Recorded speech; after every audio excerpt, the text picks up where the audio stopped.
இந்த காணொளி காட்சிக்கு முன்பதாக ஆயத்தமாய் காத்திருக்கிற ஒவ்வொருவருக்கும் தேவனாகிய கர்த்தர் தாமே இந்த சிறையிருப்பிலிருந்து உங்களை சீக்கிரமாக விடுதலையாக்க வேண்டும் என்று அடியான் ஜெபிக்கிறேன். நாம் அடைக்கப்பட்டிருந்தாலும் கூட தேவனுடைய கிருபையினாலே கர்த்தருடைய வசனங்களை கேட்கவும் கர்த்தருடைய ஆலோசனையை கேட்கவும் தேவன் நமக்கு பல சந்தர்ப்பங்களை கொடுத்து கொண்டு வருகிறார் என்பதிலே சந்தேகமில்லை. அவை இந்த நாட்களிலே நாம் ஒருவரை ஒருவர் தேற்றி பலப்படுத்தி இந்த அடைப்பானது நீங்குகிற வரையிலே நாம் ஒருவருக்காக ஒருவர் ஜெபிக்க வேண்டியவர்களாக இருக்கிறோம்.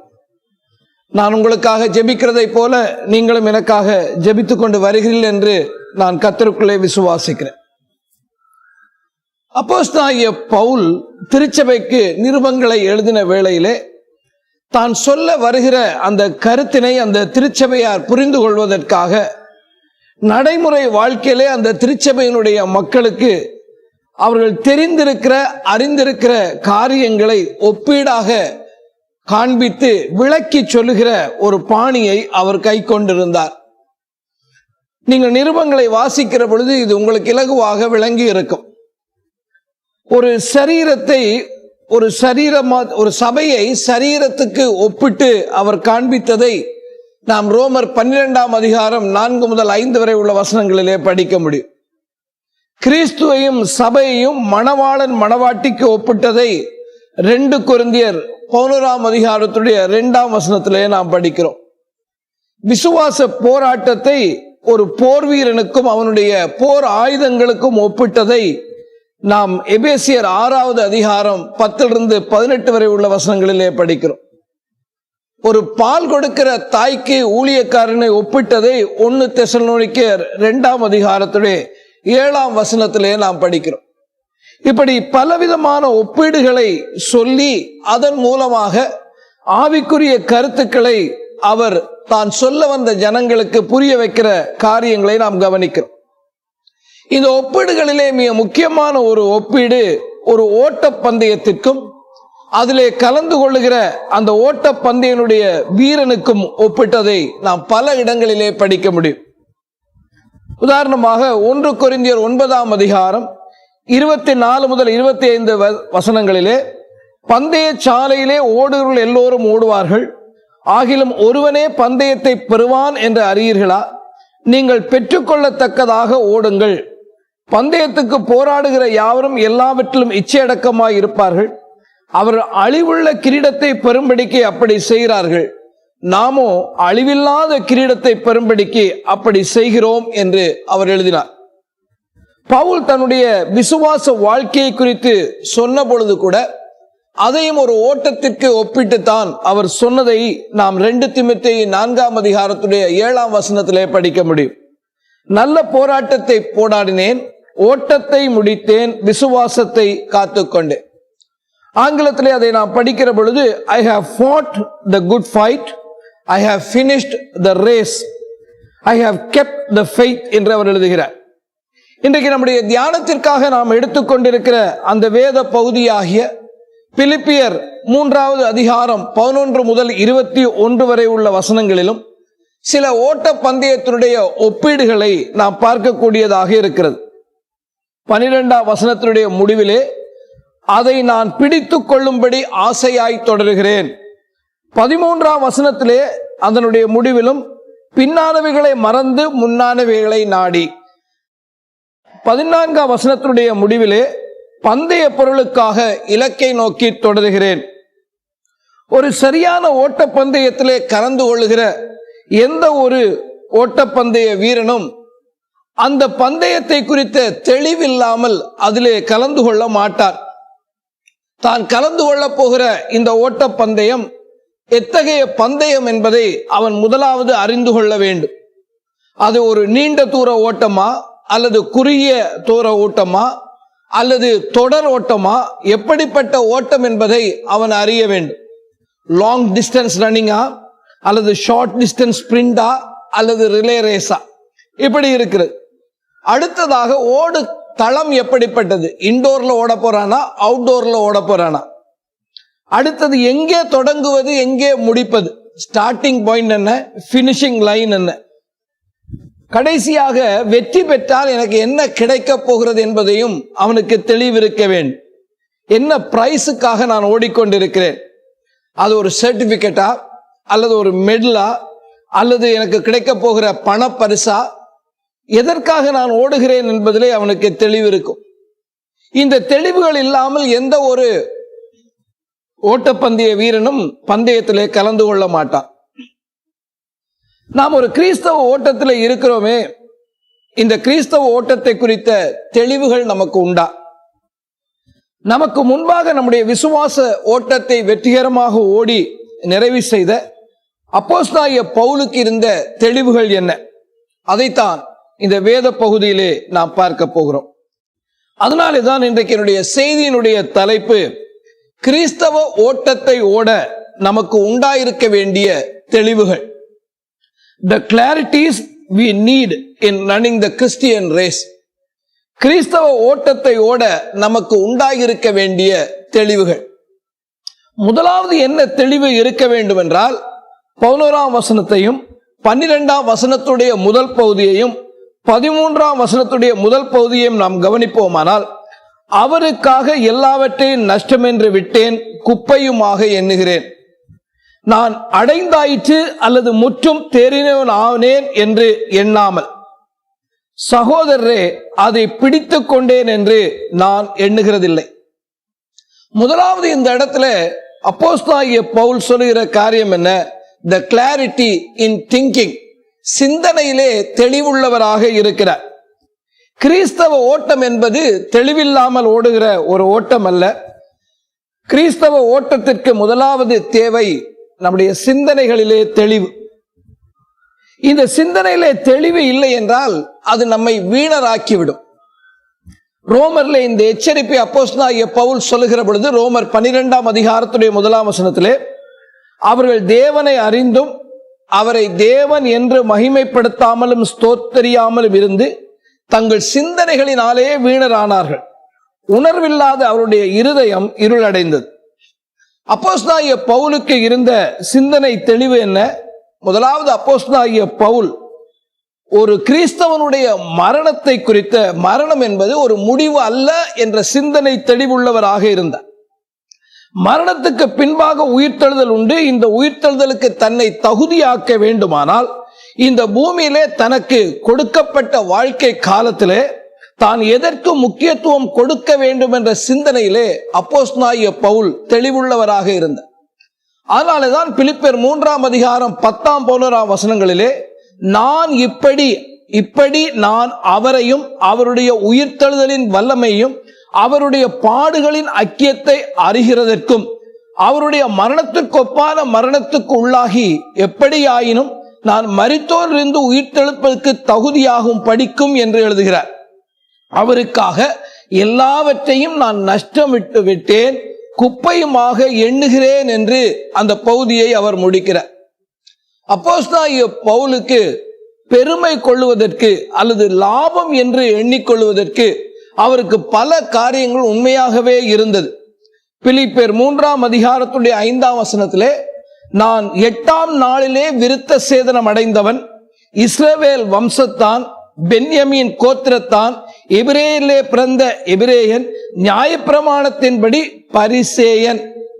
ஆனால் இந்த குவாலிஃபிகேஷன், இந்த லாபங்கள், இந்த பெருமை எதுவுமே உயிர்த்தெழுதலுக்கு தன்னை தகுதி ஆக்காது என்ற சிந்தனை தெளிவு அப்போஸ்தலனாகிய பவுலுக்கு இருந்ததனாலே தான் அப்போஸ்தலனாகிய பவுல் சொல்லுகிறார், பிலிப்பியர் 3ஆம் அதிகாரம் 7ஆம் 8ஆம் வசனத்திலே, எனக்கு லாபமாய் இருந்தவைகள் எவைகளோ அவைகளை கிறிஸ்துவுக்காக நஷ்டம் என்று எண்ணிக்கொண்டேன்.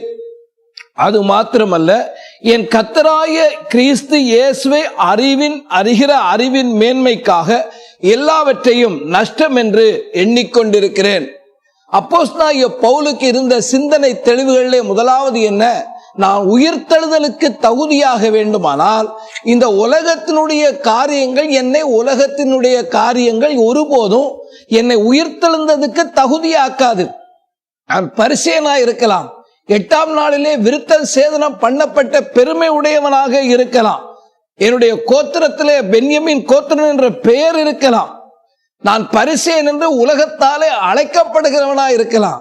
இது எதுவுமே என்ன உயிர்த்தெழுதலுக்கு, மரணத்துக்கு பின்பாய் இருக்கிற உயிர்த்தெழுதலுக்கு என்னை தகுதிப்படுத்த போகிறது இல்லை என்ற சிந்தனை தெளிவு அவருக்கு இருந்தது. அப்படியானால் உயிர்த்தெழுதலுக்கு என்ன என்னை தகுதியாக்கும்? எனக்கு லாபமாய் இருந்தவைகளை கிறிஸ்துவுக்கு நஷ்டம் என்று நான் எண்ணி இந்த பூமியிலே வாழ்வேனானால் நான் அவருடைய உயிர்த்தெழுதலுக்கு பங்குள்ளவனாய் இருப்பேன் என்ற சிந்தனை தெளிவு அங்கே அப்போஸ்தலனாகிய பவுலுக்கு இருந்தது. இரண்டாவது அவருக்கு இருந்த சிந்தனை தெளிந்து என்ன?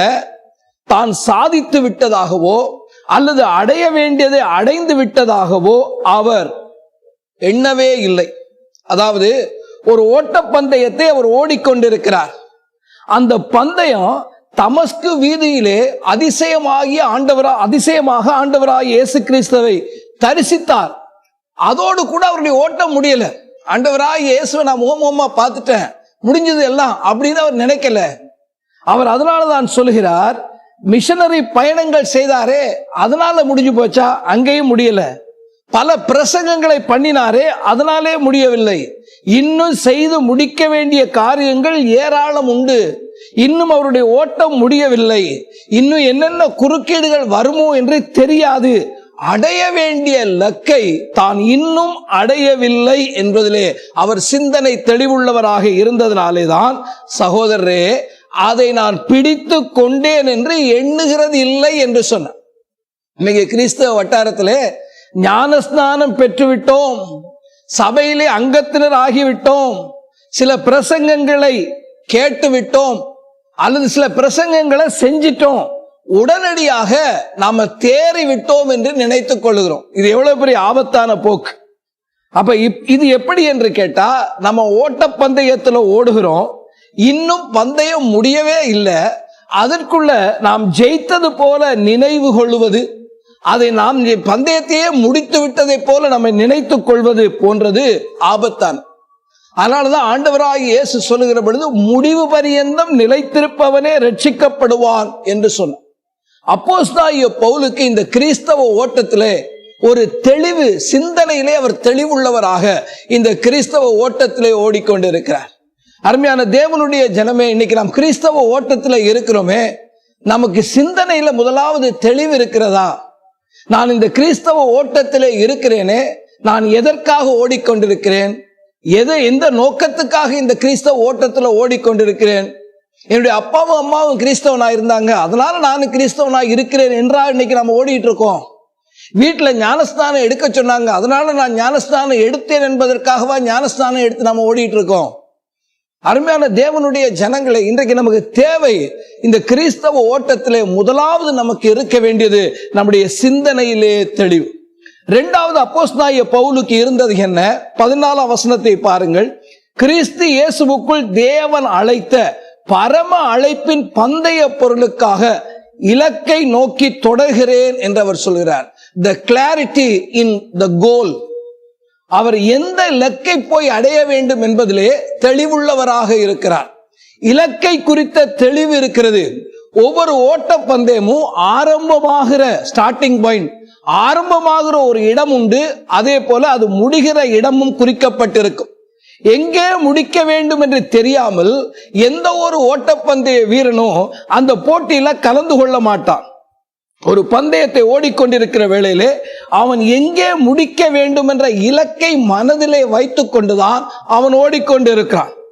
100 மீட்டர் ஓட்டம் இருக்கு, 200 மீட்டர் ஓட்டம் இருக்கு, 400 மீட்டர் ஓட்டம் இருக்கு, 1500 மீட்டர் ஓட்டம் இருக்கு, 5000 மீட்டர் ஓட்டம் இருக்கு, 10,000 மீட்டர் ஓட்டம் இருக்கு. இப்படி ஒவ்வொரு ஓட்டத்துக்கும் ஒவ்வொரு இலக்கு இருக்கு.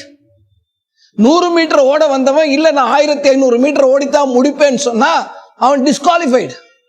அவனுடைய பந்தயத்துடைய இலக்கு அது அல்ல. 10,000 மீட்டர் ஓட வந்தவன் 1500 மீட்டரோட எனக்கு போதும் நான் நிறுத்திக்கிறேன்னு சொன்னா அவனுக்கு எந்த பரிசும் கொடுக்க போகிறது இல்ல.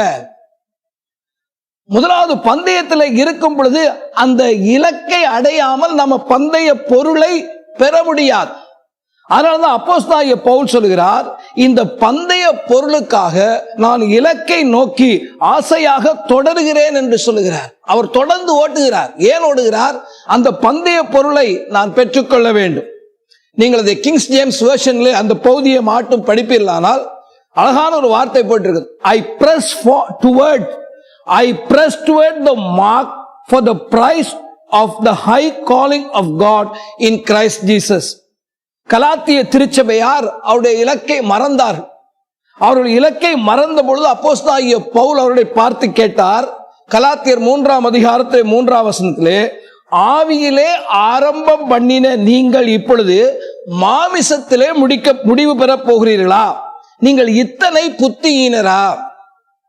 எகிப்திலிருந்து புறப்பட்ட பொழுது கானான் தேசம்தான் தங்களுடைய இலக்கு, இதை நோக்கித்தான் தங்களுடைய பயணம் இருக்கிறது என்று சொல்லி ஆரம்பித்த இந்த இஸ்ரவேல் ஜனங்கள் பாதி வழியிலே இலக்கை மறந்து போனதை நாம பார்க்கிறோம்.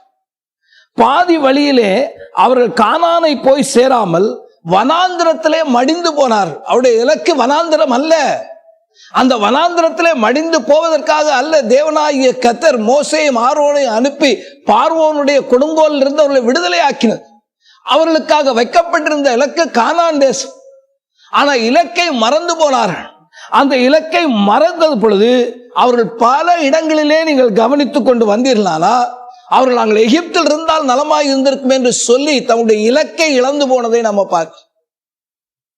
அப்போஸ்தலனாகிய பவுலோடு கூட பவுலுடைய ஊழியத்தின் நிமித்தமாக கிறிஸ்தவ வாழ்க்கைக்குள்ளே வந்து அந்த கிறிஸ்தவ ஓட்டத்தை ஓட ஆரம்பித்த தேமாவை குறித்து நம்ம பார்க்கிறோம்.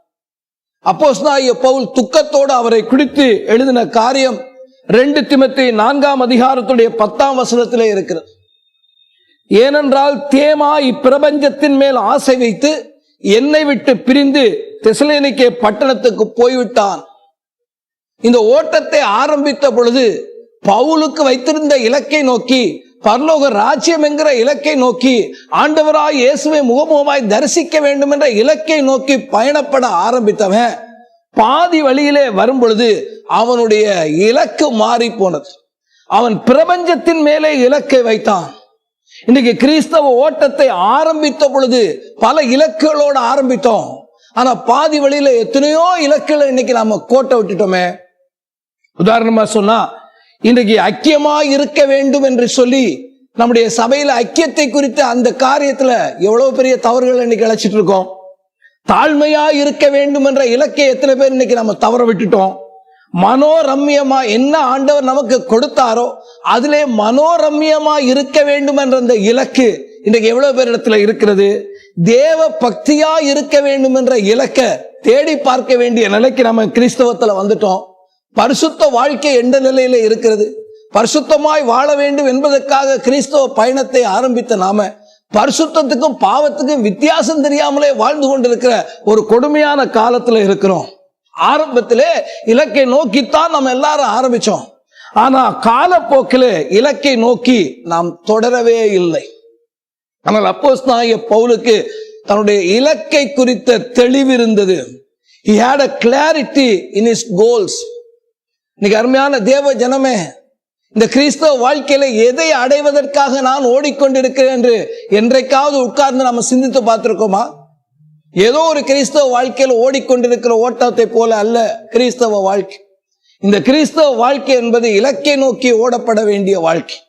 3வது காரியத்தை நீங்கள் கவனிப்பீர்களானால், அப்போஸ்தலனான பவுலுக்கு இருந்த அந்த தெளிவு நீங்கள் 13ஆம் வசனத்துடைய 2வது பகுதியிலே நாம் படிக்க முடியும். ஒன்று செய்கிறேன், பின்னானவைகளை மறந்து முன்னானவைகளை நாடி என்று பார்க்க. ஆங்கிலத்திலே, but one thing I do, forgetting what lies behind and straining forward to what lies ahead. 3வதாக எப்படி செயல்பட வேண்டும் என்பதிலே அவருக்கு தெளிவிருந்தது. Clarity in action. ஒரு கிறிஸ்தவ வாழ்க்கை என்பது முன்னாடி உள்ள இலக்கை நோக்கி ஓட வேண்டும். நம்முடைய இலக்குகள் எப்பொழுதும் பின்னாடி இருக்க போறதில்லை, முன்னாடி தான் இருக்கு. ஒரு ஓட்டப்பந்தய கவனிக்கிறீங்க, ஓட்டப்பந்தயத்துல முன்னாடி ஓடுறவனுக்கு பிரைஸ் கிடைக்க போதா இல்ல பின்னாடி ஓடுறவனுக்கு பிரைஸ் கிடைக்க போதா? முன்னாடி ஓடுகிறவனைத்தான், பின்னோக்கி அல்ல முன்னோக்கித்தான் ஓட வேண்டும். ஒருவேளை நம்முடைய நீங்க இந்த ஓட்டப்பந்தயங்கள் எல்லாம் கவனிச்சிருப்பீங்கன்னா, ஒருவேளை ஸ்டார்டிங் சரியா இல்லாம இருந்துக்கலாம். இந்த ஓட்டப்பந்தயம் ஓடிக்கொண்டு இருக்கும் பொழுது, ஐயோ நான் ஸ்டார்டிங்க சரியா செய்யலையே, என்னுடைய ஸ்டார்டிங் சரியா அமையவில்லையே என்று யோசித்து பின்னோக்கி பார்க்கிறதுனால எந்த முடிவும் மாற போறதில்லை. பல காரியங்கள் பின்னோக்கி பார்த்து நம்ம இழந்து போயிருக்கிறோம். 1960 ஆண்டுல ரோம்ல ஒரு பெரிய ஓட்ட போட்டி நடக்குது. அந்த ஓட்ட போட்டியிலே உண்மையாகவே உலகத்திலே உள்ள பலர் போட்டியிலே பங்கெடுக்கிறார்கள். அதிலே நிச்சயமாக ஜெயிப்பார் என்று உலகம் முழுவதும் எதிர்பார்த்திருந்தவர் ஒரு இந்தியர். அவர்தான் பறக்கும் சீக்கியர் என்று பெயர் பெற்ற மில்கா சிங். இந்த மில்கா சிங் இந்த ஓட்டத்தை குறித்து பின்னாடி உள்ள சரித்திரத்தில் நீங்க படிக்கும் பொழுது 400 மீட்டர் ஓட்டப்பந்தயம் 250 மீட்டர் வரைக்கும் இந்த மில்கா சிங் முன்னாடி வருகிறார். முன்னாடி ஓடிக்கொண்டு வந்தவர் நான் ரொம்ப வேகமா ஓடுறேனோ அப்படின்னு சற்று கொஞ்சம் நிறுத்தி பின்னாடி யாரு வர்றா என்று சொல்லி பார்த்த அந்த ஒரு கணத்தினால அந்த ரேஸ்ல முதலாவதாக வர வேண்டியவர் 4வதாக அந்த ஓட்டத்தை முடித்தார். பின்னாளிலே இந்த காரியத்தை குறித்து அவர் தன்னுடைய புஸ்தகத்தை எழுதின பொழுது அதில் குறிக்கப்பட்ட ஒரு வார்த்தை முக்கியமானது. Singh believes that error caused him to lose his medal opportunity and they are his worst memory என்று எழுது. என்னுடைய வாழ்க்கையில worst memory, நான் நினைத்து பார்க்க விரும்பாத துக்கமான நிகழ்ச்சிகளில் ஒன்று என்று அவர் அந்த பேட்டியில சொல்லுகிறத நம்ம பார்க்கிறோம். 1984 ஆண்டுல லாஸ் ஏஞ்சல் ஒலிம்பிக்ல அமெரிக்க தேசத்தை சேர்ந்த கிரெக் ஃபாஸ்டர் அவர் தான் இந்த தடை தாண்டி ஓடுகிற இந்த ஹேர்டில்ஸ் ரேஸ்ல ஃபர்ஸ்ட் வருவார். ஏன்னா அதுக்கு முன்பாக உள்ள உலக ரெக்கார்டெல்லாம் முறியடித்திருந்த ஒரு மனிதன். அவர் தான் ஃபர்ஸ்ட் வருவார். உண்மையாகவே அவர் தான் ஃபர்ஸ்ட் வந்திருந்ததா. கடைசி ஹேர்டில் தாண்டும் பொழுது பின்னாடி திரும்பி பார்த்த ஒரே செகண்ட் 100 செகண்ட்ல அவர் 2ஆம் இடத்துக்கு போக வேண்டியதா போச்சு. அவர் திரும்பி பார்த்த ஒரு கணம் இன்னொருத்த அவரை முந்திட்டு போயிட்டார். அருமையான தேவனுடைய ஜனமே, இந்த கிறிஸ்தவ ஓட்டத்துல நாம முன்னேறி ஓட வேண்டியதுதான் நம்முடைய முக்கியமே தவிர பின்னாடி பார்த்து கொண்டு போகிறது. இன்னைக்கும் பலர் பழங்கதைகளை பேசுறதுலயே பிரியமுள்ளவங்களாக இருப்பாங்க. ஆனா இன்னைக்கு எவ்வளவோ தூரம் நம்ம தேவனாகிய கர்த்தர் கடத்தி கொண்டு வந்துட்டார். பாருங்க, இஸ்ரவேல் ஜனங்கள் எகிப்து தேசத்தை விட்டு புறப்பட்ட பொழுது மிகுந்த சந்தோஷத்தோடு புறப்பட்டார்கள். என்ன சொல்லிட்டு புறப்பட்டாங்க? அவர்கள் பாடிக்கொண்டு புறப்பட்டார்கள். கானான் தேசத்திலே போய் சேர்ந்து விடுவோம் என்று அவர்கள் உண்மையாகவே மனதிலே திருப்தியோடு கூட கானான் தேசம்தான் எங்களுடைய இலக்கு என்று சொல்லி போனவர்கள்.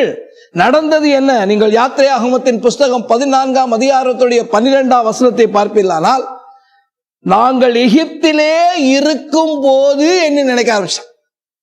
எகிப்தை விட்டு வந்தாச்சுங்க, எகிப்தை விட்டு புறப்பட்டாச்சு. இப்ப நடுவழியில வந்து எகிப்திலே நாங்கள் இருக்கும் போது நாங்கள் எகிப்தியருக்கு வேலை செய்ய எங்களை சும்மா விட்டுவிடும் என்று சொன்னோம் அல்லவா? நாங்கள் வனாந்திரத்திலே சாகிறதை பார்க்கலாம், எகிப்தியருக்கு வேலை செய்வது எங்களுக்கு நலமாயிருக்கும். எப்ப சொல்றாங்க தெரியுமா? எகிப்துல இருக்கும் பொழுது அழுதுகிட்டு இருந்தவங்க தேவனுடைய வல்லமை உள்ள கரத்தினாலும் ஓங்கிய புயத்தினாலும் அதிசயங்களையும் அற்புதங்களையும் செய்து தேவன் விடுதலையாக்கி அவருடைய கண்கள் காண செங்கடலை பிளந்து தேவன் இந்த பக்கம் கொண்டு வந்த பிறகு அவங்க சொல்லுகிற வார்த்தை என்ன தெரியுமா? நம்ம எகிப்துல அவங்களுக்கு ஊழியம் செஞ்சிருந்தா நல்லா இருக்குமே, அவங்களுக்கு வேலை செஞ்சிருந்தா நல்லா இருக்குமே. நீங்கள் அதே எண்ணாகமத்தின் புஸ்தகம் 11ஆம் அதிகாரத்துடைய 5ஆம் வசனத்துல பாத்தீங்கன்னா, எகிப்திலே கிரயமில்லாமல் சாப்பிட்ட மச்சங்களையும் வெள்ளரிக்காய்களையும் கொம்மட்டிக்காய்களையும் கீரைகளையும் வெங்காயங்களையும் வெள்ளை பூண்டுகளையும் நினைக்கிறோம். தேவனாகிய கர்த்தர் தூதர்களுக்கு உண்ணுகிற அந்த உணவாகிய மன்னாவினால அவர்களை வனாந்திரத்துல போஷிக்கும் போது மன்னாவை வாங்கி சாப்பிடுறான். ஆனா இருதயம் எங்க இருக்குன்னா எகிப்துல சாப்பிட்டதை பற்றி பேசிட்டு இருக்கு. இன்னைக்கு செய்ய வேண்டியது என்னங்கிற இலக்கில தெளிவில்லாத ஒரு கிறிஸ்தவ ஓட்டத்தால எந்த லாபமும் இல்லை. அதனாலதான் ஆண்டவராய் இயேசு லூக்கா 9ஆம் அதிகாரத்துடைய 62வது வசனத்திலே, அதற்கு இயேசு கலப்பையின் மேல் தன் கையை வைத்து பின்னிட்டு பார்க்கிற எவனும் தேவனுடைய ராஜ்யத்திற்கு தகுதி உள்ளவன் அல்ல என்று சொன்னார். பின்னானவைகளை, அதாவது முன்பு நடந்த பல கசப்பான அனுபவங்களை மனதில் வைத்து அதையே சிந்தித்துக் கொண்டிருந்தால் நீங்க முன்னாடி ஓடி அடைய வேண்டிய பரம அழைப்பினுடைய பந்தய பெருமை நீங்க அந்த இலக்கை நோக்கி தொடரவே முடியாது. பலருடைய ஓட்டத்தை இன்னைக்கு பின்னாடி இழுக்கிறது என்ன? இப்ப நடந்து கொண்டிருக்கிற சம்பவம் அல்ல, எப்பவோ நடந்த சம்பவத்தை இன்றைக்கு நினைத்து வருத்தப்பட்டு, இன்றைக்கு நினைத்து அதை குறித்து எண்ணமிட்டு, இன்றைக்கு குறித்து தங்களுடைய மனதையும் தங்களுடைய வாழ்க்கையும் கசப்பாக்கி பரலோக வாழ்க்கையை நோக்கி முன்னாடி ஓட முடியாம இருக்கிறார். என்ன செய்ய வேண்டும் என்ற இலக்கற்றவர்களாக இருக்கிறார். நீங்கள் எபிரேயர் 11ஆம் அதிகாரத்திலே விசுவாச வீரர்கள் எவ்வாறு அவருடைய ஓட்டத்தை முடித்தார்கள் என்று அதை சொல்லிவிட்டு 12ஆம் அதிகாரத்துடைய 1வது வசனத்திலே நாம் எப்படிப்பட்ட செயலை செய்ய அழைக்கப்படுகிறோம் என்பதை கவனிச்சுப்பார். எபிரேயர் 12:1 ஆகையால் மேகம் போன்ற இத்தனை திரளான சாட்சிகள், அதெல்லாம் 11ஆம் அதிகாரத்தில் இருக்கு.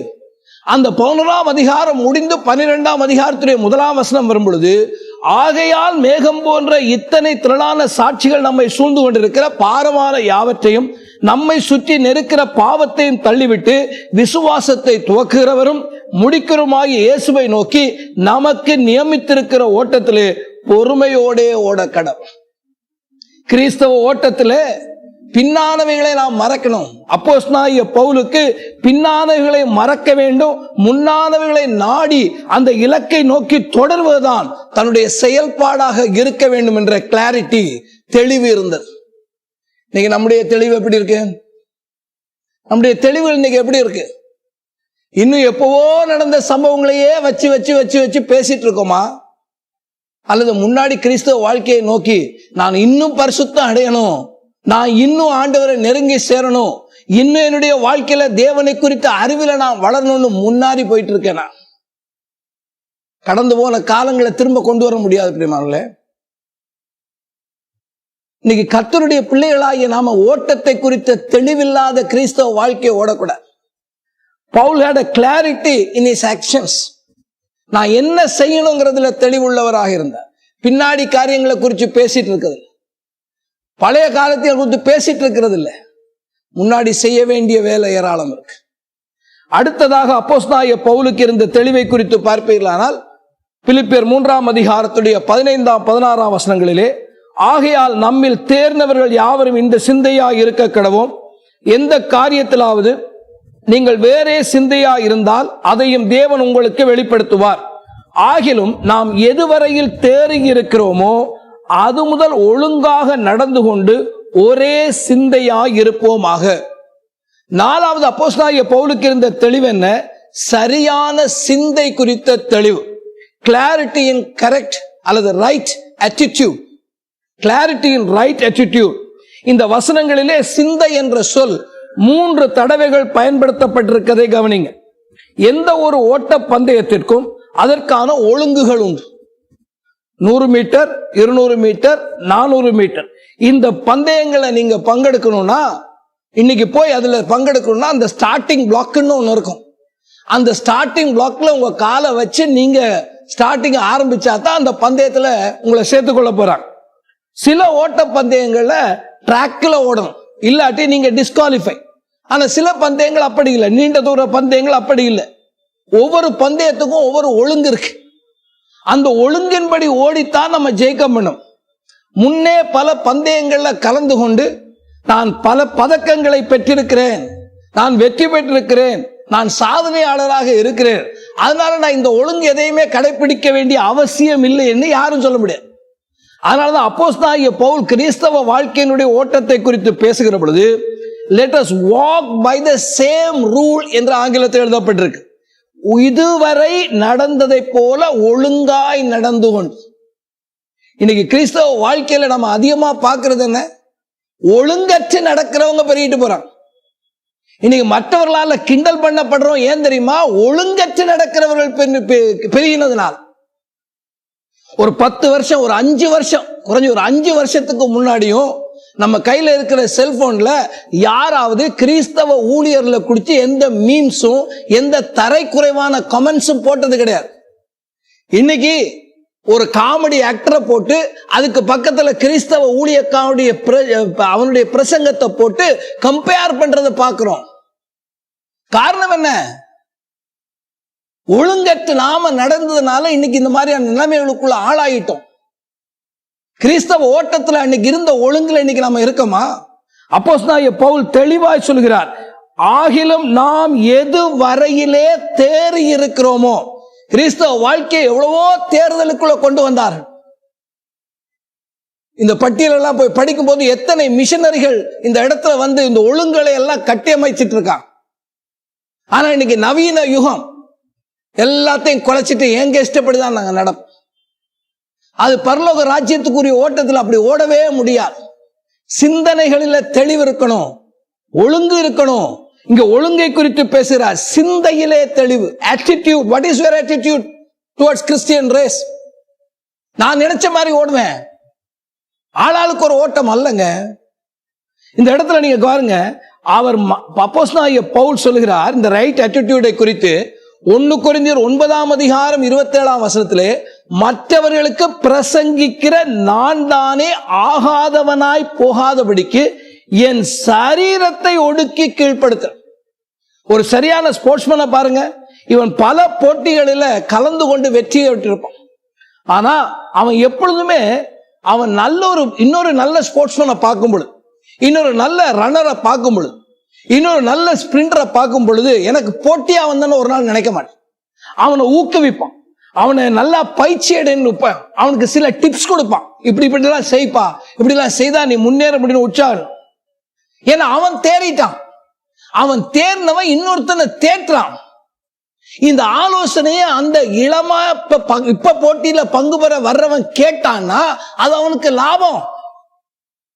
ஆமா, இவர் அந்த காலத்துல ஓடிட்டு இப்போ வந்து நமக்கு புத்தி சொல்றாரு அப்படின்னு அவன் உண்மையா அந்த ஆலோசனையை தள்ளிவிட்டா அவனுக்கு எந்த லாபம் இல்லை. இன்னைக்கு பலருடைய பிரச்சனை என்ன? தங்களுடைய சிந்தையின்படி நடக்க விரும்புகிறார். வேத ஒழுங்கின் சிந்தனை அப்போஸ்தலனாகிய பவுல் தான் ஒரே சிந்தையா இருங்க, ஒரே சிந்தை உள்ளவராக இருங்க. உதாரணமாக ஒரு சபையை எடுத்துக்கொண்டா சபையினுடைய ஆராதனையை வச்சுப்போமே, இது ஆராதனை தொடங்கும் போது வர்றதுதான் ஒழுங்கு. அதான் சரியான சிந்தனை. that is the right attitude. ஆனா I am a senior member. எனக்கு இந்த சபையில 20 வருஷம் 25 வருஷம் நான் இந்த சபையில மெம்பர். நான் என்ன வேணா ஆலயத்துக்கு வரலான்னு கேட்டா அது சரியான சிந்தனை அல்ல. ஒரு கிறிஸ்தவ ஓட்டத்துல ஒண்ணு தேவை. நீங்க வாசிப்பீர்களானால் 2 தீமோத்தேயு 2:5 மேலும் ஒருவன் மல்யுத்தம் பண்ணினாலும் சட்டத்தின்படி பண்ணாவிட்டால் முடிசூட்டப்படும். That's a right attitude. கிறிஸ்தவ ஓட்டத்துல சரியான சிந்தனையிலே அல்ல, சிந்தையிலே தெளிவு. ஆரம்பத்தில் சொன்ன சிந்தனையில் தெளிவு. இந்த இடத்துல நம்ம பார்க்கிறது என்ன? சிந்தையிலே தெளிவு. attitude. What is your attitude? இந்த கிறிஸ்தவ ஓட்டத்தை குறித்த attitude என்ன? இன்னைக்கு பாருங்க, அதாவது மூத்த ஊழியக்காரர்களை கனப்படுத்துறது கூட கிடையாது, எடுத்தறிஞ்சு பேசுறது இன்னைக்கு ஒரு attitude-ஆ மாறி போச்சு. அவருடைய வாழ்க்கை என்ன, அவருடைய தியாகம் என்ன, அவருடைய கல்வி என்ன, அவர்கள் இதுவரையில செய்த தியாகங்கள் என்ன, ஒண்ணும் தெரியாது. இன்னைக்கு எடுத்தங்கவுத்தன்னு பேசுகிற attitude உள்ள கிறிஸ்தவத்தை இன்னைக்கு நம்ம பார்க்கிறோம். எச்சரிக்கிறோம் பிரியமானவர்களே, நம்ம பந்தய பொருளை அடையவே முடியாது. அப்போஸ்தலனாகிய பவுலுடைய வார்த்தை ரொம்ப கவனம் உள்ள வார்த்தை. நாம எது வரையிலே தேறி இருக்கிறோமோ அது முதல் ஒழுங்காய் நடந்து கொண்டு ஒரே சிந்தையாய் இருங்கள் என்று எழுதினார். 5வதாக அப்போஸ்தலனாகிய பவுலுக்கு இருந்த அந்த கிளாரிட்டி என்ன? நீங்கள் 17ஆம் வசனத்திலிருந்து 20ஆம் வசனத்துடைய முதல் பகுதி வரைக்கும் பாருங்க. சகோதரர்களே, நீங்கள் என்னோட கூட பின்பற்றுவர்களாகி நாங்கள் உங்களுக்கு வழிகாட்டுகிறபடி நடக்கிறவர்களை மாதிரியாக நோக்குங்கள். ஏனெனில் அநேகர் வேறு விதமாய் நடக்கிறார்கள். அவர்கள் கிறிஸ்துவின் சிலுவைக்கு பகைஞர் என்று உங்களுக்கு அநேக தரம் சொன்னேன். இப்பொழுது கண்ணீரோடும் சொல்கிறேன், அவருடைய முடிவு அழிவு, அவருடைய தேவன் வயிறு, அவருடைய மகிமை அவருடைய லட்சையே. அவர்கள் பூமிக்கு அடுத்தவைகளை சிந்திக்கிறார்கள், நம்முடைய குடியிருப்போ பரலோகத்தில் இருக்கு. 5வதாக அப்போஸ்தலனாகிய பவுலுக்கு இருந்த தெளிவு என்ன? நல்ல வழிகாட்டிகளை பின்பற்றுவதை குறித்த தெளிவு. He had the clarity in following good guides. இன்னைக்கு கிறிஸ்தவ வாழ்க்கையில நமக்கு நல்ல வழிகாட்டுகள் தேவை. நல்ல வழிகாட்டிகள் இன்னைக்கு அவசியங்க. ஒரு விளையாட்டு வீரன் அவன் அந்த விளையாட்டுல பிரகாசிக்க வேண்டுமானால் அவனை பயிற்சி அளித்து வழிகாட்டுகிற பயிற்சியாளர்கள் மிக மிக முக்கியம். சரியான வழிகாட்டிகளை பின்பற்றாமல் தவறானவர்களை பின்பற்றுவார்களா அவங்களுடைய ஸ்போர்ட்ஸ் கேரியரே பாழாயிப்பு. அவங்களுடைய ஸ்போர்ட்ஸ் கேரியரே இன்னைக்கு பலர் பாழான காரணம் என்ன? they didn't select the right kind of coach. சரியான கோச்சை தயாராக. அதே போல நம்முடைய கிறிஸ்தவ வாழ்க்கையிலும் தேவனாகிய கர்த்தர் நமக்கு சரியான வழிகாட்டிகளை கொடுத்திருக்கிறார். நாம சரியான வழிகாட்டுகிறவர்களை பின்பற்ற வேண்டியது அவசியம். ஆனா இன்னைக்கு கிறிஸ்தவ வட்டாரத்துல என்ன நடக்குது? உணர்ச்சி மயப்படு எல்லாருமே உணர்ச்சி வசப்படுறாங்க. உணர்ச்சி வசப்பட்டு பின்பற்றி போறாங்க. அவர் சரியான போதகர் தானா? அந்த போதனை சரியானதானா? அந்த போதனையை பின்பற்றி போனால் நான் இலக்கை அடைவேனா?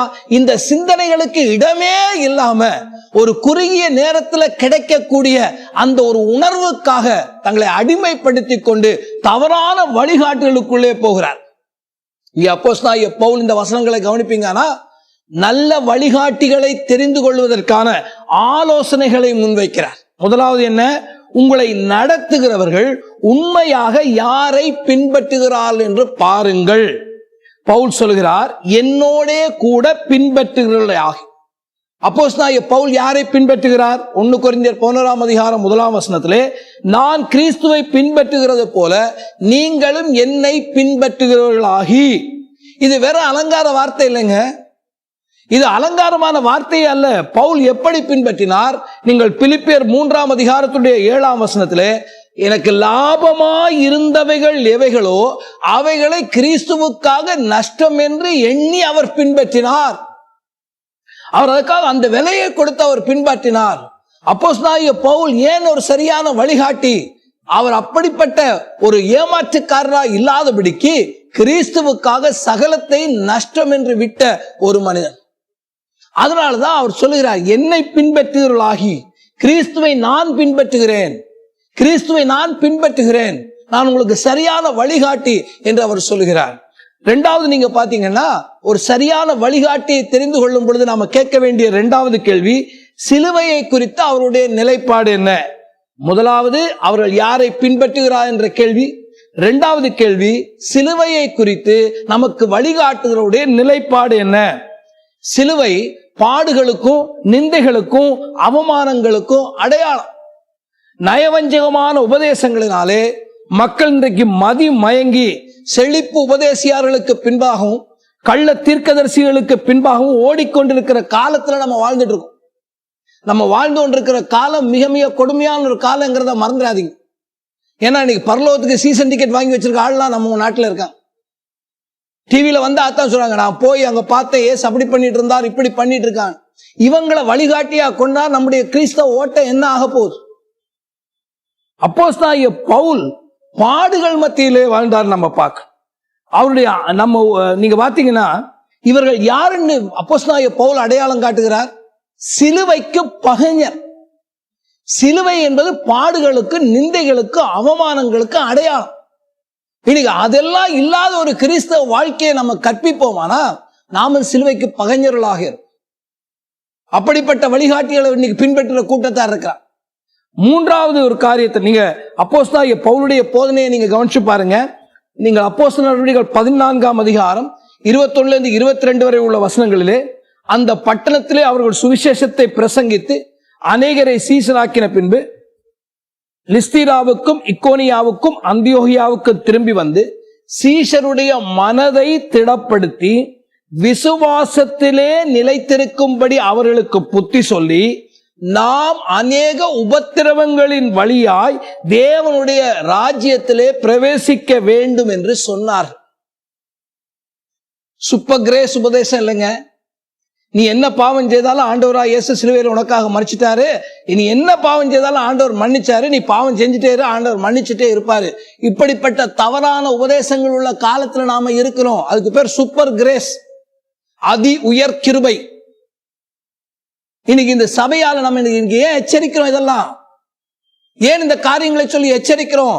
தவறான வழிகாட்டிகளுக்கு பின்பாக போய் பரலோகம் என்று தேவன் வைத்திருக்கிற உங்களுடைய பரிசு பொருட்களை தயவு செய்து இழந்து போயிடாதீங்க. மூன்றாவது, அவருடைய சிந்தனைகளை குறித்த கேள்வி எழுப்புகிறார்.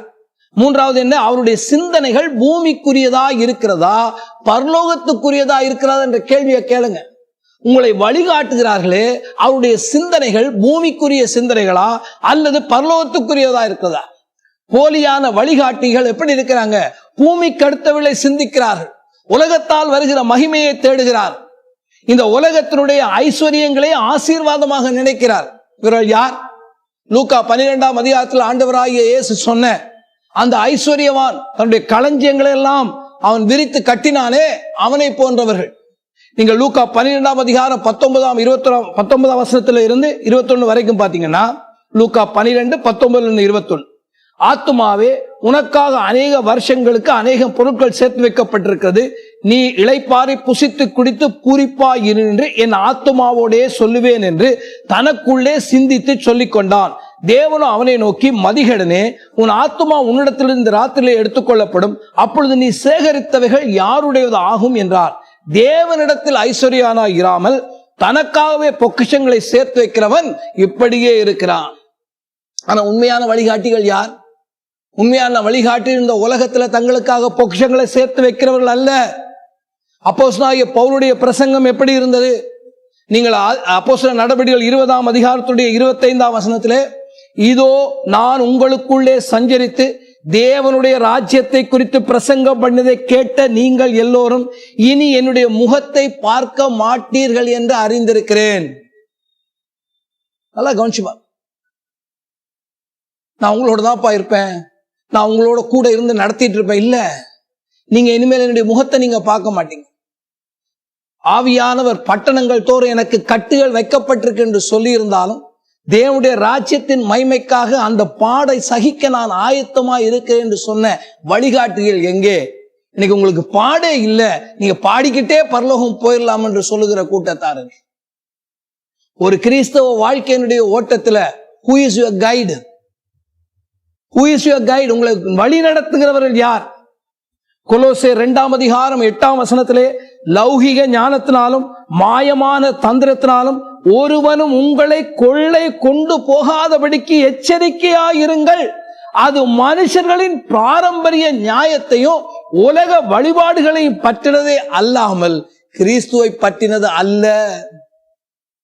இவை நம்முடைய கண்களுக்கு முன்பாக இந்த நாட்களில இந்த தேசத்துல இந்த வசனங்கள் நிறைவேறிட்டு வர்றதை நம்ம பார்க்கிறோமா இல்லையா?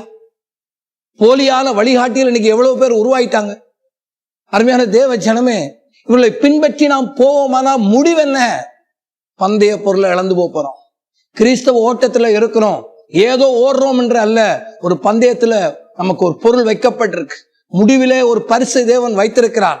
அதை அடைய வேண்டுமானால் நமக்கு இருக்க வேண்டிய அந்த தெளிவென்ன? நான் யாரை வழிகாட்டியாய் கொண்டிருக்கிறேன்? என்னுடைய கிறிஸ்தவ ஓட்டத்துல எனக்கு யார் வழிகாட்டி? 6வது காரியத்தை நீங்கள் கவனிப்பில்லானால் 20ஆம் வசனத்துடைய 2ஆம் பகுதியிலிருந்து, அங்கே இருந்து கர்த்தராகிய இயேசு கிறிஸ்து என்னும் இரட்சகர் வர எதிர்பார்த்து கொண்டிருக்கிறோம் என்று அப்போஸ்தலனாகிய பவுல் எழுதுகிறார். 6வதாக அப்போஸ்தலனாகிய பவுலுக்கு இருந்த தெளிவு என்ன? எதை எதிர்பார்த்து கொண்டிருக்கிறோம் என்ற தெளிவு. Clarity about expectation. எந்த ஒரு விளையாட்டு வீரனையோ அல்லது விளையாட்டு வீராங்கனையோ நீங்கள் அவங்க ஒரு ப்ரொஃபஷனல் அத்லீட்டா மாறிட்டாங்கன்னு வைங்க, தொழில்முறை விளையாட்டு வீரர்களாக மாறிட்டாங்கன்னு வைங்க, அவங்களெல்லாம் இந்த பத்திரிகை நிருபர்களும் டெலிவிஷன் நிருபர்களும் பேட்டி காண்றதை நீங்க படிச்சு பார்த்தீங்கன்னா அதுல அவங்கள தவறாம ஒரு கேள்வியை கேட்பாங்க. இப்படிப்பட்ட பேட்டிகளை கவனிச்சீங்கன்னா ஒரு கேள்வி தவறாம இடம்பெற்றிருக்கணும். என்ன கேள்வின்னா, வாட் இஸ் யுவர் எக்ஸ்பெக்டேஷன்? நீங்கள் எதிர்பார்க்கிறது என்ன என்று கேள்வி. அவங்க சொல்லுவாங்க, இந்தியாவுக்காக தங்கம் வெல்ல வேண்டும் என்று சொன்னவங்க உண்டு. இன்னும் சிலர் ஏற்கனவே இருந்த ரெக்கார்டை முறியடிக்கணும், அதுதாங்க என்னுடைய லட்சியம் என்று சொன்னவர்கள் உண்டு. அதே போல இந்த கிறிஸ்தவ ஓட்டத்துல அப்போஸ்தலனாகிய பவுலை கேட்டால், அருமையான பவுலே, இந்த கிறிஸ்தவ ஓட்டத்தினுடைய முடிவில் உங்களுடைய எதிர்பார்ப்பு என்னன்னு கேட்டா அவர் சொல்லுவார், இந்த ஓட்டத்தினுடைய முடிவிலே கிறிஸ்துவாகி என் இரட்சகரை நான் காண்பேன். அதான் என் ஆண்டவராகிய தேவனை. எல்லாரும் ஓடுறாங்க, அதனால நானும் ஓடுறேன். அப்படி ஓட வந்தவர் அல்ல அப்போஸ்தலனாகிய பவுல். அவர் அதனாலதான் சொன்னார், இந்த பந்தயத்தை நான் ஏன் ஓடுறேன்னா, கிறிஸ்து வர காத்து கொண்டிருக்கிறேன். நான் ஆண்டவராய் இயேசுடைய முகத்தை பார்க்க நான் ஆயத்தமா இருக்கு. நாட்கள்ல கர்த்தருடைய பிள்ளைகளாகிய நாம என்ன எதிர்பார்ப்போடு ஓடிட்டு இருக்கோம்? ஆண்டோடைய முகத்தை முடிவிலே தரிசிக்கணும்ங்கிறத இலக்கோடு ஓடிட்டு இருக்கோமா? என்ன எதிர்பார்ப்போடு ஓடிட்டு இருக்கோம்? என்ன எதிர்பார்ப்போடு இருக்கும்? இந்த சபையில் இருந்தா எனக்கு கல்லறை கிடைக்கும், இந்த சபையில் இருந்தா எனக்கு நல்ல அடக்கம் பண்ணி வைப்பாங்க, இந்த நோக்கத்துக்காகவா கிறிஸ்தவ வாழ்க்கை வாழ்றோம்? இல்ல. நம்ம இந்த நாள் பிரான்சிஸ் கிராஸ்பியன் ஒரு அம்மா இருந்தாங்க. அவங்களுக்கு கிட்டத்தட்ட 7 வயதுல கண் பார்வை போயிடுச்சு.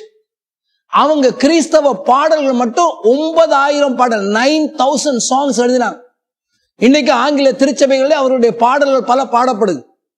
அவங்க உலக பிரபலமான கிறிஸ்தவ இந்த பாடல் எழுத்தாளராக, கவிஞராக மாறினதுக்கு பின்பாக, அந்த நாட்களில் டெலிவிஷன் இல்லை, அப்ப பத்திரிகை தான். ஒரு பத்திரிகை நிருபர் பேட்டி காண்றார். அந்த பேட்டி காணும் பொழுது அவர் கேட்கிறார் இந்த அம்மாவை, ஆண்டவராகிய தேவன் உங்களுக்கு எல்லாம் கொடுத்தவர், இந்த கண் பார்வையை மட்டும் உங்கள்கிட்ட இருந்து பறிச்சுட்டாரே அம்மா அப்படின்னு சொன்ன. அப்ப அந்த அம்மா சிரிச்சிட்டு சொன்னாங்க, பிரதர் நீங்க தப்பா சொல்றீங்க. என்னுடைய தாயின் கருவுல நான் இருக்கும் போது ஆண்டவராகிய தேவன் என்னிடத்துல உனக்கு ஏதாவது வரம் வேண்டுமா என்று கேட்டிருப்பார். ஆனால் நான் ஒரே ஒரு காரியத்தை என் ஆண்டவர்கிட்ட கேட்டிருப்பேன். அவர் கேட்டார், என்னன்னு கேட்ட. ஆண்டவரே, இந்த உலகத்துல என்ன கண்ணில்லாதவனா படையும் அந்த நிருபருக்கு தூக்கி வாரி போச்சு. ஏங்க அப்படி சொல்றீங்க? நீங்க இப்பவே கண்ணில்லாம இவ்வளவு பாட்டு எழுதிருக்கீங்களே, கண்ணு இருந்தா இன்னும் எவ்வளவோ சாதித்திருப்பீங்கன்னு. சொன்னா, இல்லவே இல்லை. எனக்கு ஏன் அப்படி கேட்டேன்னா, நான் முதலாய் பார்க்கிற முகம் என் ஆண்டவராய் இயேசுடைய முகமா இருக்கும்.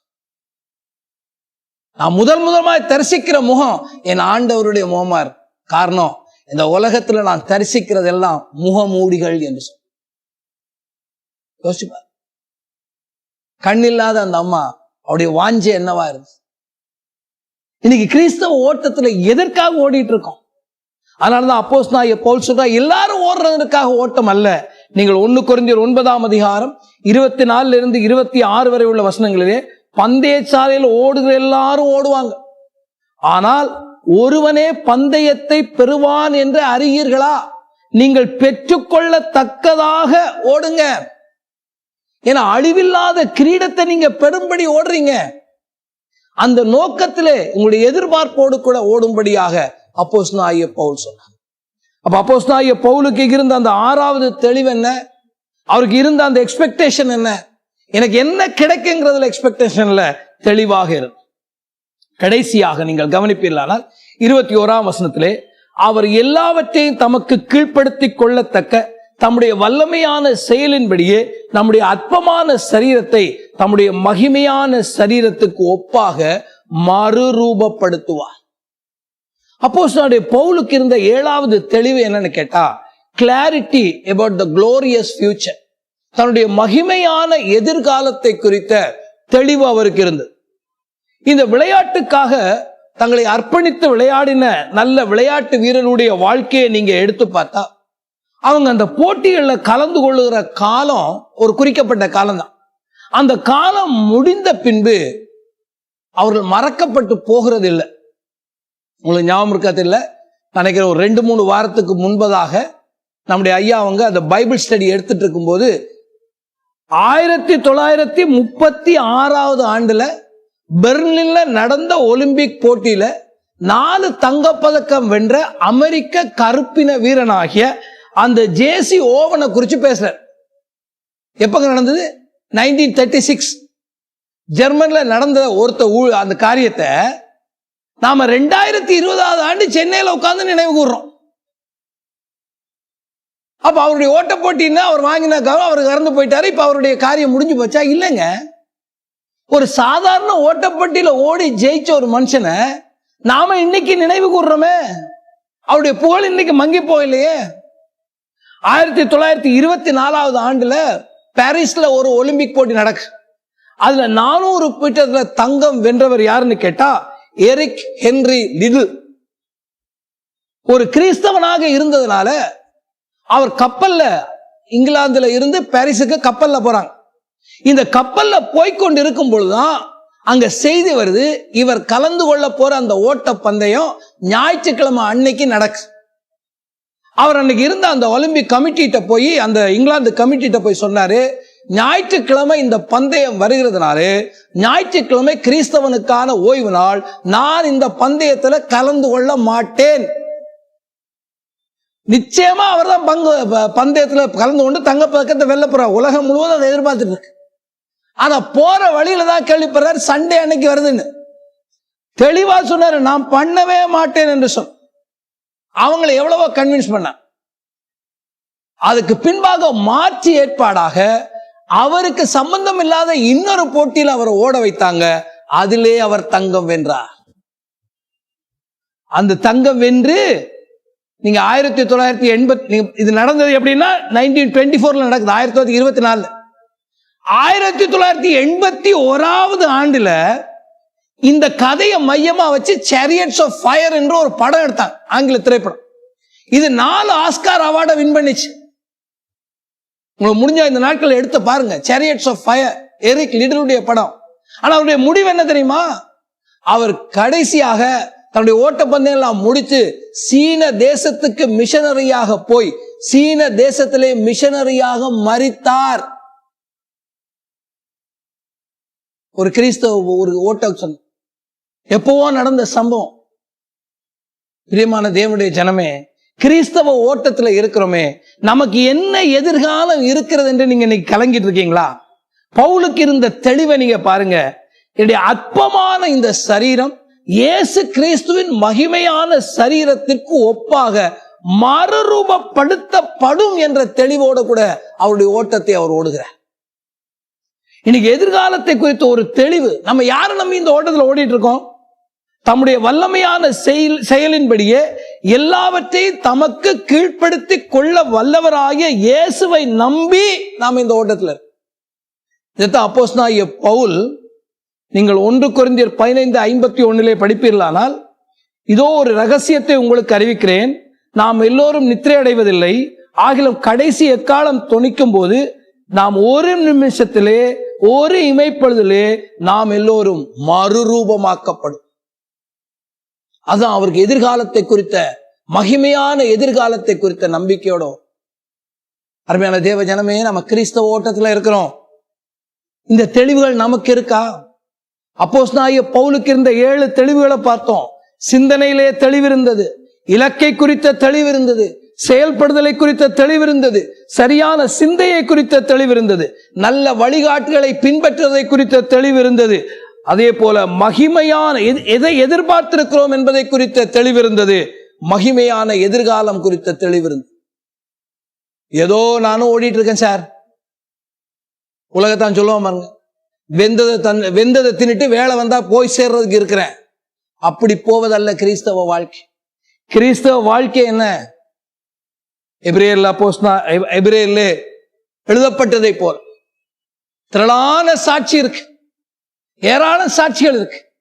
திரளான சாட்சிகள் நம்மை சூழ்ந்து கொண்டிருக்க, பாரமான யாவற்றை நாம தள்ளிவிட்டு ஓட்டத்தை தொடக்கிறவரும் முடிக்கிறவருமாகிய இயேசுவை நோக்கி நமக்கு நியமித்திருக்கிற ஓட்டத்துல நாம ஓடும். நம்ம கிறிஸ்தவ வாழ்க்கை ஒரு ஓட்டப்பந்தயம். இந்த ஓட்டப்பந்தயத்துல ஒரு ஓட்டக்காரனுக்கு அல்லது பந்தய வீரனுக்கு என்ன தெளிவுகள் இருக்க வேண்டுமோ, அதே போல கிறிஸ்தவ வாழ்க்கையை ஓடுகிற நமக்கும் இந்த தெளிவுகள் அவசியம். தெளிவில்லாத ஓட்டம் எதுவுமே எந்த ஜெயத்தையும் கொண்டு வராது. அவை தயவு செய்து இந்த நாட்களிலே உங்களுடைய ஓட்டத்தை சீர்தூக்கி பாருங்க. இந்த தெளிவுகள் உங்களுக்குள்ளே இருக்கிறதா என்பதை கவனிங்க. இதுல எங்கே தவறு இருக்கிறதோ அதை கர்த்தர் நமக்கு கிருபையாய் கொடுத்திருக்கிற இந்த நாட்களிலே தயவு செய்து திருத்திக் கொள்ளுங்கள். தயவு செய்து திருத்திக் கொள்ளுங்கள். தேவ கிருபை உங்களை சூழ்ந்து கொள்ளட்டும். கண்களை மூடி நாம் ஜெபிப்போம். இரக்கமும் கிருபையும் உள்ள நல்ல ஆண்டவரே, உம்முடைய கிருபையினாலே எங்களை இந்த கிறிஸ்தவ ஓட்டத்துக்குள் நீ அழைத்து கொண்டு வந்தீர். இந்த கிறிஸ்தவ ஓட்டத்தை நாங்கள் தெளிவில்லாமல் ஓடாதபடிக்கு அப்போஸ்தலனாகிய பவுலை கொண்டு கிறிஸ்தவ ஓட்டத்திலே எங்களுக்கு என்னென்ன தெளிவுகள் இருக்க வேண்டும் என்று இந்த பிலிப்பிய நிருபத்திலே அவர் எழுதின வாக்கியங்கள் மூலமாக நாங்கள் அறிய நீர் எங்களுக்கு செய்திருக்கிற கிருபைக்காக உமக்கு ஸ்தோத்திரம் ஆண்டவரே. கர்த்தராகிய தேவரீரே, இந்த நாளில் எங்கள் ஓட்டத்தை பலப்படு. ஓட்டத்திலே சோர்ந்து போனவர்கள் உண்டாண்டவரே. ஓட்டத்தின் இலக்குகளை கோட்டை விட்டவர்கள் உண்டாண்டவரே. ஓட்டத்திலே முன்னாடி செல்லாமல் பின்னோக்கி பார்த்தவர்கள் உண்டாண்டவரே. ஆனால் உம்முடைய கிருபை எங்களுக்கு இப்பொழுது ஒரு சந்தர்ப்பத்தை கொடுத்திருக்கு. எங்கே நாங்கள் தவறுகிறோம் என்பதை வசனத்தின் வெளிச்சத்திலே நாங்கள் ஆராய்ந்து பார்த்து எங்களை திருத்திக் கொள்ள உமக்கு முன்பாக சரியான ஓட்டத்திலே நாங்கள் ஓட கிருபை தார். ஒவ்வொரு விசுவாசிகள் மேலும் உம்முடைய கிருபை இருப்பதாக பூர்ண கிருபையினால் தாங்கும். இயேசுவின் மூலமே ஜெபிக்கிறோம் ஜீவனுள்ள நல்ல பிதாவே, ஆமென்.